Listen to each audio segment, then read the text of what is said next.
அண்மை செய்தியை பார்க்கிறோம். மதுரையில் கள்ளழகர் ஆற்றில் இறங்கும் நிகழ்வின் போது வேதிப்பொருட்கள் கலந்த நீரை பீச்சி அடிக்க கூடாது என்று உயர்நீதிமன்ற மதுரை கிளை தற்போது உத்தரவு பிறப்பித்திருக்கிறது.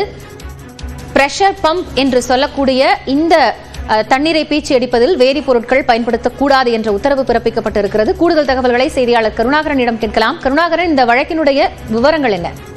ஆம் காயத்ரி, அதாவது உலக புகழ்பெற்ற மதுரை மீனாட்சி அம்மன் கோவில் சித்திரை திருவிழா கடந்த ஏப்ரல் 29 தொடங்கி நடந்து வருகிறது. தினந்தோறும் மாசி வீதிகளில் பல்வேறு வேடம் அணிந்த பக்தர்கள், சிறு குழந்தைகள் கோவில் சாமி உலாவின் போது ஆடிப்பாடி மகிழ்ந்து வருகின்றனர். இந்த சூழலில் மே 9 மீனாட்சி திருத்தோட்டம் நடைபெறுகிறது. அதைத் தொடர்ந்து மே 11 கள்ளழகர் அழகர் கோவில் மலையிலிருந்து புறப்பட்டு மதுரை நகருக்கு வருகிறார்.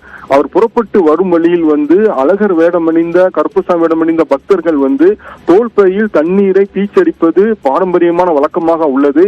இந்த சூழலில் சமீப காலமாக அந்த தோல்பையில் அதிக விசை திறன் கொண்ட பம்புகளை பொருத்தி வேதிப்பொருட்கள் மற்றும் கலர் பொருட்களை பயன்படுத்தி அந்த அழகர் சிலை மீது, அழகர் தங்க குதிரை வாகனத்தில் வரும் அழகர் மீது தண்ணீர் பீச்சடிப்பதால் அந்த சிலையின் சேதமடைகிறது, கருத்து போகிறது உள்ளிட்ட பல்வேறு, மேலும் கூடியிருக்கக்கூடிய பக்தர்கள், பெண் பக்தர்கள் உள்ளிட்டோர் மிகவும் பாதிக்கப்படுகின்றனர், குழந்தைகள் பாதிக்கப்படுகின்றனர். கடந்த சில ஆண்டுகளுக்கு முன்பு உயர்நீதிமன்ற மதுரையில் மனு தாக்கல் செய்யப்பட்டது. அப்பொழுது அதிக திறன் விசை கொண்ட பம்புகளை பயன்படுத்தக்கூடாது, வேதிப்பொருள் கலக்கக்கூடாது என்று உத்தரவிட்டிருந்தது.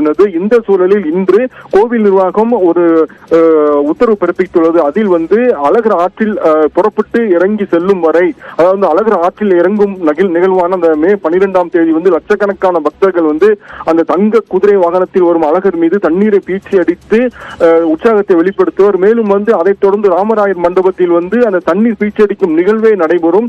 இந்த சூழலில் அவ்வாறு தண்ணீர் பீச்சடிக்கும் பொழுது அந்த தோல் பையில் பாரம்பரிய முறைப்படி சுத்தமான நீரை மட்டுமே பயன்படுத்த வேண்டும். அதில் வேதிப்பொருட்கள் மற்றும் ரசாயன பொருட்களை கலந்த நீரை பயன்படுத்தக்கூடாது என்று கோவில் நிர்வாகம் உத்தரவு பிறப்பித்துள்ளது. காயத்ரி, ஏற்கனவே மாவட்ட நிர்வாகம் பல்வேறு கட்டுப்பாடுகளை விதித்திருந்த நிலையில் தற்போது கோயில் நிர்வாகம் தரப்பிலிருந்து இந்த உத்தரவு பிறப்பிக்கப்பட்டிருக்கிறது. கூடுதல் விவரங்களை வழங்கியமைக்காக நன்றி கருணாகரன்.